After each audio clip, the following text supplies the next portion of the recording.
নমস্কার, আমি মধুমিতা গাঙ্গুলি। আজকে ধনু রাশি সম্বন্ধে আমি ডিটেল আলোচনা করব আপনাদের সাথে। ধনু রাশি হলো কালপুরুষের নবম ঘর আর আমাদের রাশিচক্রের নবম স্থান। এই রাশির অধিপতি দেবতা হলেন বৃহস্পতি। আর এই বৃহস্পতি যেহেতু এই রাশির অধিপতি, এই রাশির লোকেদের যদি বৃহস্পতি খুব ভালো পজিশনে থাকে তাহলে কিন্তু এই রাশি বৃহস্পতি খুব সাপোর্ট এরা পেয়ে থাকে। কিন্তু আবার বৃহস্পতি যদি এদের রাশিতে খুব একটা ভালো পজিশনে না থাকে তাহলে কিন্তু আবার বৃহস্পতি ফুল সাপোর্ট এরা তখন পায় না। এই রাশির মানুষজন কিন্তু খুব ধার্মিক প্রকৃতির হয় এবং সৎ হয়। কিন্তু বৃহস্পতি যদি এই রাশিতে কোনো রকম নিচস্থ হয় বা কোনোভাবে যদি এফেক্টেড হয় তাহলে কিন্তু এরা ঠিক অপোজিট হতে পারে। এই অধার্মিকও সে হতে পারে এবং সে পরোপকারী না হয়ে সে অন্যের ক্ষতিও সে করতে পারে।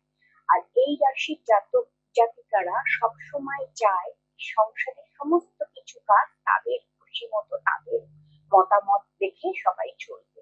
কিন্তু তাদের মতামত তো সবাই নিতে পারে না। আর এরা সবসময় চায় নিজেদের মতটাকে অন্যের উপর চাপিয়ে দিতে এবং সে যেটাকে ভালো ভাবছে অন্যরাও যেন সেই পথেই চলে।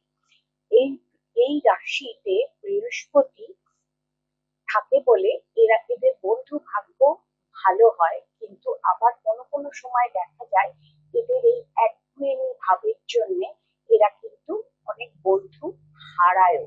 মানে সবাই যে এর সাথে সে সত্যি এর হাত ধরে থাকে তা কিন্তু নয়। আচ্ছা, এরা খুব কষ্ট সহিষ্ণু, এরা অনেক কষ্ট সহ্য করতে পারে। প্রথম জীবনটা এদের স্ট্রাগলের মধ্যে দিয়ে কাটে, কিন্তু যত আস্তে আস্তে দিন যায় তাদের জীবনের কিন্তু স্টেবিলিটি অনেক বেশি বাড়ে। আর এদের শুভ সংখ্যা হলো 1 আর 3, আর শুভ বার হলো সোম আর বৃহস্পতি।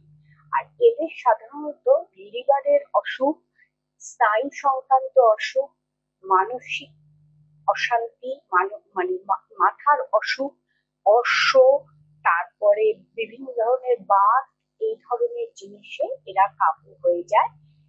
কিন্তু বৃহস্পতি রাশি বলে অনেক ক্ষেত্রেই কিন্তু বৃহস্পতি এদের সেভ করে দেওয়ার চেষ্টা করে।